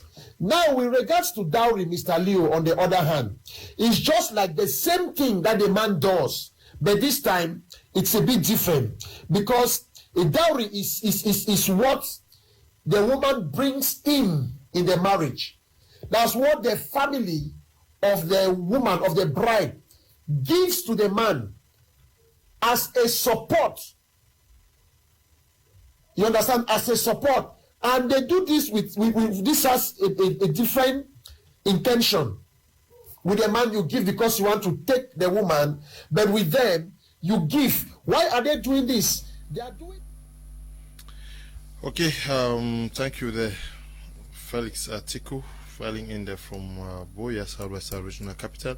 Now, Apostle, I've read one of the other deadly secrets or deception that may easily ruin a relationship or a marriage is hiding property investments from one another. We have men who buy plots, build, construct houses without the knowledge of their wives, and vice versa. Well, in our society today, that's very common, but so it's really not deadly as such. That's not really deadly. It's common.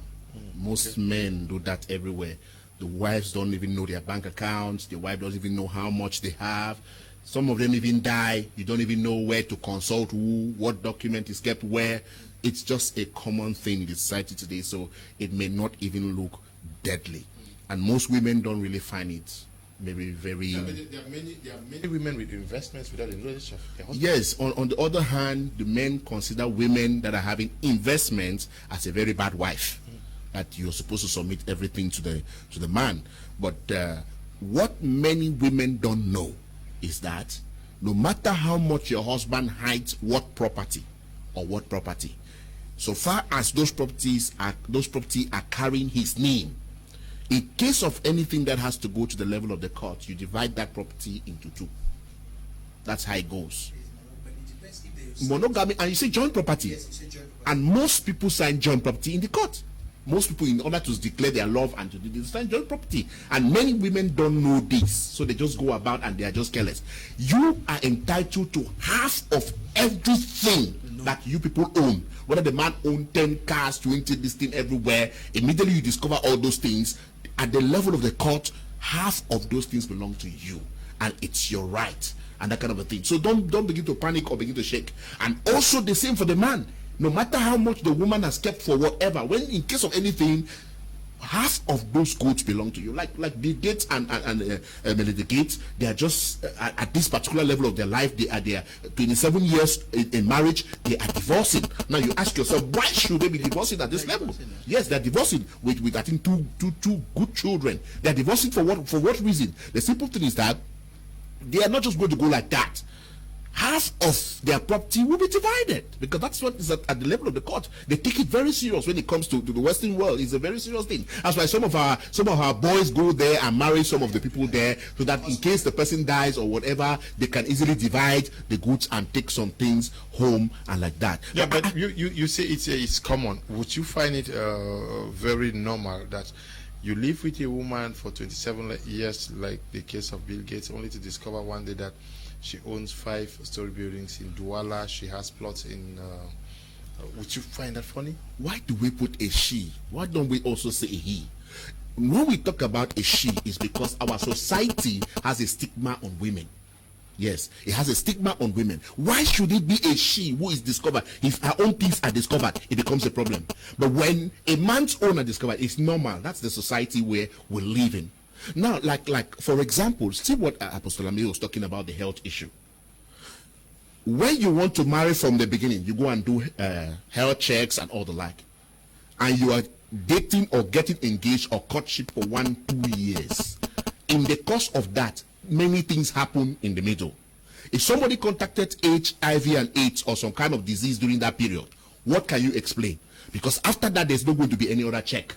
And that's kind of a thing. That's what we're trying to say, that some of this too much carefulness may not help in some things. I'm trying to avoid people. I'm trying to advise people to position their mind in such a way that when you see some things that come up, don't be rash to say that maybe this person hid something from me. It may just be that in the course of time, some things happen that they themselves were not aware of what was happening. Especially these health disabilities and all those kind of things. They happen. Somebody, yes, I'm just bringing it like that. It's a secret. It's a deadly secret. Those are the things that are more deadly. This property thing is, to an extent, is not deadly because people already know. You have not answered my question. Yes. No, you said something about if you discover that this person has hit this thing. It will be a surprise, though. But that your wife has all these things, and yes, to you it's just a surprise. It would be a surprise. And you think that you're living with a woman for 27 years only for her to discover that you have all this, she will take it lightly? No, it will not be lightly, but it is going because to be. You give the impression that it's common. No, but it's a common thing. There are bank accounts there that are dormant. They are lying fallow because of what? The man died. The woman did not know anything. The wife died. The man did not know anything. Did the woman find it funny? they find it funny, but many a times they only settle it to benefit it back. Because what would you want to do? Yes, Apostle, I don't know how you appreciate this. Yes. Yeah. The thing is, the truth is, it is deep. It will be. I think I will be in a rage, personally. Why? Because, like he said, we are looking at that society. The two have become The one. two, yes. Now, but I get the point of the man. What if it's the man? Because it's very common. The truth is, there are many businesses that if you ask maybe my wife, can you give me the details of this business, she might not say. That's the honest truth. But it is different from hiding properties for 27 years. Especially, this thing always goes deep, especially when you don't even know the operations of the woman. For example, my wife knows that it would be foolishness to be trying to put her mind on all the businesses and the organizations I run. She knows it's not given to her.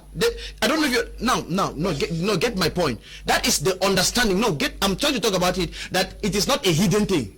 But now, if after 12, 15 years, for example, I cannot imagine, let me say, for example, my wife is running. I know that she's just let me say a teacher, a secondary school teacher. Yes. I'm just giving an example. She's just a secondary teacher, and we can know her salary and we know her operations. Then, after 10, 15 years, you want to see she has built 2 houses, maybe one for her mom or something hidden. Now you look all of this and it cannot make sense. Now, for me, it becomes a very delicate when it doesn't make sense. It becomes, that's where we are talking about secrets. Yes. Well, talk about the deadly. That means it doesn't make sense, because, for example, she understands my operations in such a way that if today they come and say, oh, there's 2 million, you say, yeah, oh, I know my husband does business, because there's no anything. I take care of the family. She understands the runnings of how the things is, and the trust that we have, she will never, because sometimes it's lack of trust that makes you say, you get that much, you will do like this. She knows that. Especially when you're taking care of all of it. But when it starts come to that point where you look and you discover your wife has done something out of that, it's like she was. It shows it can be a sign of I was planning. There was no trust. Yes, I was planning. It's like a plot, and I think that's where the problem comes from. Where it looks like you don't trust enough, or it looks like you had some plan in the future to do something, and in case you do that, you should be secure. It depends on the kind of perspective. Because in America, if you don't trust, they have something we call a prenup. You just better sign your prenup and know that, okay, if something happens, my property is this. But than to hide. There are some people that you don't trust. Then do prenup. Let it be open. Do a prenup. Okay. I want us to look at this issue very critically. A man stays with a woman for so many years and he discovers she has property. Marriage, the two become one flesh. If the woman is doing stuff without the man's knowledge, it means the one flesh separated. There is problem. If the woman is not comfortable to let this man know, her financial situation, same thing with the man. Both ways. It means that love they had, that oneness separated somewhere. And I think there should be that they have to go back to the drawing board, okay, to check what went wrong. No, but if you don't trust a woman's ability with money, why not just notify them? We are talking about things that they never knew. Yes. We are saying the same thing. I love prenups. We are saying the same thing. If you loved a woman so much from the onset, where you were like wooing this woman, and you told her, I'm this, I work here, I have this, and then suddenly you start keeping aside vital information. Something has transpired somewhere. There's something wrong. Either this woman, or most of us have said it already, lack of trust. It's lack of trust, definitely. Lack of trust. And if there is lack of trust, the marriage is no more working. There is no marriage. You are in a marriage and you're already preparing a plan B. Yes, that's the sign. Every day in our communities. Those are common things. And that's why I want to say, let us try to prepare the hearts of people. Because don't be too shocked, because they are happening. They will be happening every day. Don't be shocked. But is it normal? No, it's not normal. It's abnormal. Would you take it as a normality if you were to find out that your wife has investments in town? But I wouldn't allow it to get to my BP, my blood pressure. No. Would you take it normal? It would not be normal. It's abnormal. No, but I wouldn't allow it to get to my BP. Like so many people are dying now because of that. A lot of families are dying. Some people are asking for counseling now. I've discovered this. What do I do? My sister, it is happening. Maybe you have not heard your neighbor's own. If you hear your neighbor's own, you collapse. So please just know that if you see it, be careful. One secret is the child with whom you are living is not a child. Only for you to discover. Yes. That one is current. Those are deadly secrets. Yes. You know, there is there's a recent move now on social media with the hashtag DNA.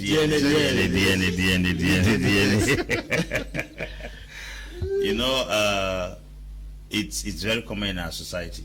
It's very common. There are a lot of people who have fathered children, and others have been responsible for the children.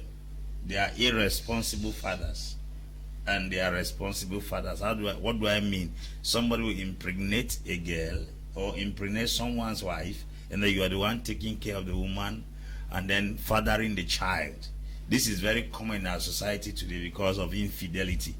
Adultery is on a rise. Neighbor. Yes, adultery is on a rise, and these things occur because sometimes women do not derive sexual satisfaction from their husbands. And the unfortunate moment they go out to do it is a day they bring in a stranger of a child. So you, the man who have been having sexual intercourse with your wife, it becomes very difficult for you to detect if the child is yours or not. Now, but when the child grows to a certain level, probably a sickness can come along the line. When they go to the hospital now to run the check now, they will realize the blood of the child with yours is not compatible. That's when now they start making detailed findings. But there are cases whereby people have lived like that, and they have lived their life and ended without anybody knowing. Never. There are also situations whereby the man knows he's impotent and forcefully pushes his wife out to go and bring a child for him to father a child. Yes. Those things are very common in our society today. It becomes very, very bad and critical when a man finds out tomorrow that the 3 children that he has been fathering for many years or taking care of are not his biological children. Most people end up with stroke, some heart failure, some even die at the spot because it becomes unbearable for you to sit and watch that. You marry a woman and then she goes out and brings children. I had a case of a certain woman who, the husband was impotent and never told the woman that she was impotent. Now the woman went out and then became pregnant. The man was wondering if he was the one that impregnated one because he kept a secret. Yes. So the woman too brought a child in the house and he could not disclose it because he too had kept a secret for many years. So he accepted the children, took the children and grew up the children, and the children remained his children. He never mentioned it till tomorrow. So it now depends on how the situation occurs because there are persons who can contain it and there are others who cannot contain it at all. Yeah, it's probably emotional intelligence. That's true. So, if a woman were to get pregnant from outside, it's better to tell the husband now that by mistake something happened. That's a very, very serious situation. A crime cannot give birth to another crime. We already have adultery on ground. Don't cause murder. So that's the truth. So you are saying that if a woman keep it secret. If the woman finds out that by cheating on the husband she becomes pregnant, I will not in any way as a man of God advise her to disclose it. That's wisdom. It's not like covering sin. Is wisdom. Is that not a sin? That's what I'm telling you. It's covering. That's wisdom. Because why not just repent? Why not repent? And restitute. You don't confess. You don't need to tell the man. You can confide in a spiritual authority that this is the mess you find yourself into. The man now with the spiritual authority should be the one to approach your husband. You may go at the spot of the man and he kills you. Yes. That's wisdom. Something dangerous can happen. It can be happening. That's the reason why we have priests and pastors where you can go to and confide your secrets to. Then they know how to navigate the information. Because to your sometimes there's husband. a spontaneous Because response can be sometimes there can deadly. be a spontaneous response from your husband, Yes. and then you add a crime to another crime. There is a corpse on the ground with a pregnancy added to it. So it's important we know how to manage such crises, because the Bible says, he that covereth the sin shall not prosper, but whoever confesses them and forsake them shall have mercy. They did not tell you who to confess it to. There's also something where you are living with your husband, thinking that the children are only, you have 4 children, kids with this guy. The man has 6 outside. And when the guy is sick in the hospital, do you see? Some people come with the same ashwabi. No, not even when they are dead. I'm talking about deadly secret. When they see that the guy is sick, you find sons and daughters coming from nowhere. Well, that's also common in the society today. Okay, it's very common. Well, when we say it's common, is because we are confronting them every day. Okay, we are seeing them every day. We are meeting them every day. We are talking to them every day. And some women, when they discover it, they just be angry. So you don't be tell me. That day passed, 2 days passed, 1 week passed. Then they not embrace. My woman get picking them for outside. Probably no D and that kind of a thing. And most at times it is usually the men that will have that. It's usually the men. Now I want to do, because we are also giving or talking about these things and also giving solutions. Yeah. Now, if you know that you are a cheat, you go out and maybe you commit adultery or whatever, please take preservatives. Protect yourself from some of those things, because eventualities. Yes, when I say preservatives, because of what?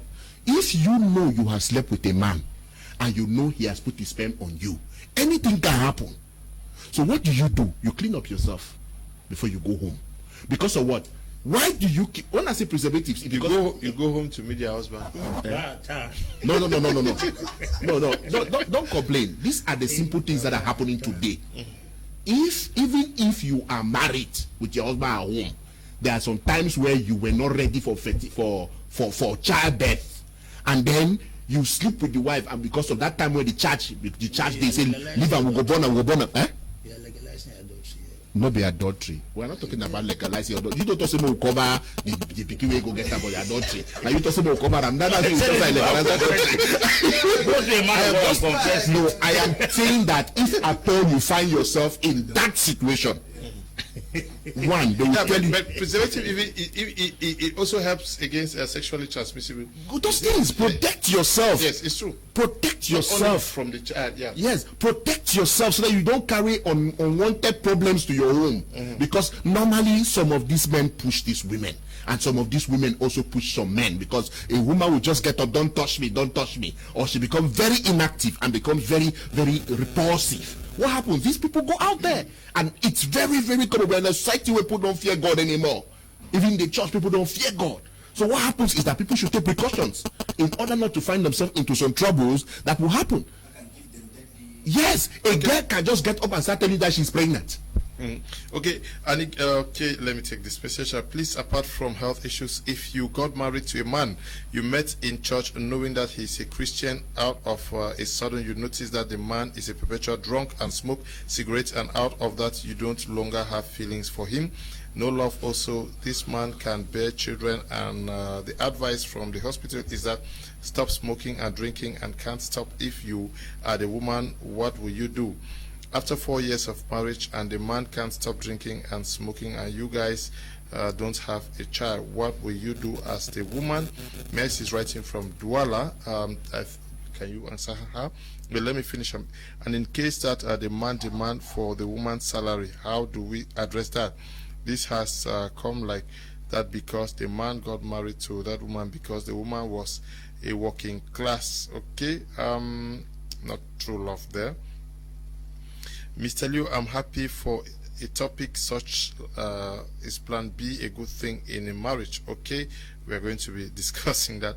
Mr. Liu, good evening. I'm Manga Bell from Manjo. Mr. Liu, who has the right to collect this bride price? The father or the person responsible for the girl? Good evening, Mr. Liu. I want to ask this question to Pastor Ambe. If you get married to a man and you discover that anytime he wants to make love with you, he must take some drugs, you finally discover that something is wrong, you go see a gynecologist, he writes some tests for both of you, and the husband refuses to do the test. How do someone call this behavior? There is no law that says a woman will have half of the husband's property. At best, at common law, there is the 1/3 rule. That means if the court finds it necessary to split the property of the marriage, the wife takes 1/3 and the husband takes 2/3, because it is considered that the man may get remarried and takes care of his new wife, and the wife may be married to another man who will take care of her. Okay? Yes. Can you answer to our sister? Yes, her concern is The man, she met the man in church. Yes. And she did not know, but discovered that the Later. man is a perpetual drunk. And yes, I would like to use the words of Apostle Alfred. Apostle Alfred. It is very common. And I want to say this. You come in church. Yes, yes. The truth there is that many people piggyback or hijack our rules or our customs in church and use it even against our sisters. Yes. Many people use the things we have set up. That's why at the end of the day, we are saying that these things, though we do it for the good of the people should always be above those laws. Because the truth there is, at some level, I've seen, this is a practical situation. I want to really say this in 1 minute. I was in church. I grew up. I know of a man who came and they told this lady, please, we are not very certain about this man. Can you hold on? The man was committed for a year, as in a prayer meeting in the morning, everything for a year. They begged. So spiritual leader who suffer, they say, Mama, I don't know, this man looks good, but I have a sense, there is something I perceive there is something. This woman refused. Now after 1 year 6 months, he married. This is a true life story. Now for first 3 months, this man stopped coming to church and come and drop her in church. By 6 months, the man refused that she will not even go to church again. By 1 year, the man that's when they knew that the man is a heavy smoker. The man was a scammer. That means literally he was doing a lot of shady businesses behind. They beat the woman until every time she's literally leaving the pastor's house. That means she will run back, they will take her there. Now, if it becomes a risk on your life, I would advise you to stay. But to walk away. We have already made it very clear that anytime your life is at risk, because when we talk about these diseases, yes, you must not die because you marry somebody. That's why when these diseases we are very careful. But even sometimes, if it's just about children and somebody is willing to stay with their man, fine. This one is talking about smoking, drinking. If that drinking and seemingly cannot impregnate, yes, good, and the doctor says you should stop smoking and drinking, and the man cannot stop. So if you see here that this thing is if you're placing priority on that children and everything, you see that it's not. I think we should relook it. We should come back to the drawing board. If your lives are, for example, if that drunkenness, because somebody who is drunk can beat you, can do a lot of funny things.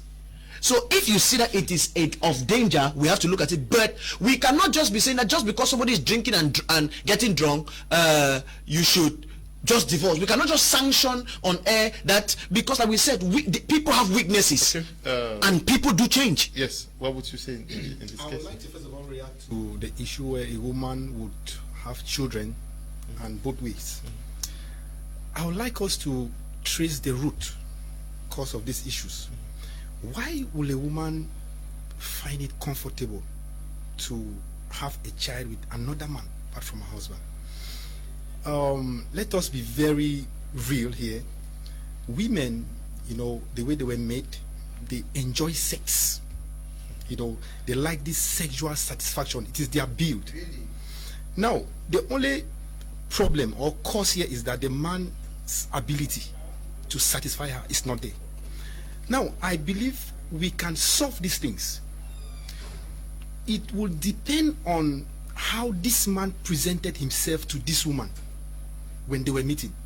If I don't know how people, the yardstick for am I sexually active for this, how, if you know the man, that you have issues with, sexual bedmatics, tell this woman from the onset when you meet her Mama, look, I have issues like this. That is the way I see it.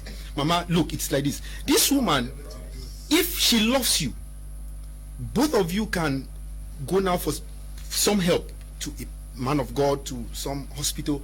It is treatable. They can arrange those things. Work on that. That's the thing. It's both ways. And then another issue I see here is that another root cause. I personally, I don't know about science or whatsoever thing. I've noticed that the human being, when he or she falls in love, after 6 months, or the day the woman tells the man that I love you too, the clock starts ticking. The love dies down. 100%, 99 is going. After 6 months, Apostle mentioned something about 6 months here. The love goes to 0. Intelligent women or men, what they do is, during this period of the relationship, you identify what you have seen that this man loves or this woman loves. When the clock has died down to 0, when it is 6 months, let's say that man is somebody who loves cars, buy him a car. You generate that love to 100%. If the woman is somebody who loves maybe all this, I don't want to talk about Brazilian hair because it's something I don't like talking about. Do this thing for her. If the man loves sex, give him sex, all styles. The love will come back to that 100%. So I think the root causes for a man going for another spouse, sexual weakness, and then that natural stuff of love dying, which you should be able to bring back. Okay. Unfortunately, we will have to end the program at this juncture. We take another rendezvous to discuss another relationship or marriage topic next Tuesday. Apostle Ambe, thank you for coming. Thank you, Mr. Leo. Thank you, viewers of Prime Hour. It's always a privilege to be here. To conclude, I want to say being sexually active is different from being sexually romantic. There are people who are sexually strong, but they cannot meet a woman's desire because they don't know what to strike to cause the man to enter cloud 10 and bring her back to cloud 2. Okay. So you can go to the hospital and take all the drugs. You can make love very well, but you cannot meet a woman's desire. Okay. Thank you for coming too. Thank you very much, Mr. Leo. It was a wonderful time, and I want to believe that you're blessed out there. And if you still have questions, please, you can contact us, and we'll be able to help you at a closer range. Okay. To you, Apostle Lefford, thank you for coming. Thank you. It's a shameful thing for a parent to live all their lives waiting to target the in-laws or the person coming for their daughter and plan them. Raise up children who will bring value, and you will not be disappointed. I want to say it has been a wonderful time, and if you need any of my books, like the book we're talking about, Feeling Unappreciated, please contact Mr. Leo, any of our books or any of my tapes or my lessons on how to profile the man you are dating, which is very important as we're talking about. Please contact Mr. Leo, and they will give you my number, and you will have such. Thank you. Okay. Thank you too for coming for the first time. Thank you very much, Mr. Leo. I just want to send a message to all the ladies out there. There is this issue. You hear a woman talk something like, man of God, you will go to her man of God. I want you to check if this man is the man that God has kept for me to marry. Please, sisters, listen carefully. God will never choose a man for a woman. God will never choose a woman for a man. Why do I say this? God made Eve and presented to Adam and gave them some gifts, the garden. And when Eve had made some errors and they disobeyed God, God was calling Adam, where are you? Not even what have you done? They blamed him. The woman you gave me. God is too big. You don't blame God. So now God allows you to choose that man. Let's take, for example, I tell a sister that we're out of time. Okay. Yeah, we're out of time. The sisters, I hope you got the message. Tomorrow we are going to give opportunity to the nurses to tell us their story. We are going to be receiving nurses on this platform tomorrow, so that they should tell us how they're enjoying their profession and what challenges they are facing. We want to thank you all who took time off to watch the program, and to you, Desmond and Eli, for producing the program, and Noel and Bertrand, and to you, Tabi Tambe Bryant, who is supervising the work we do out there. Stay blessed. Bye-bye.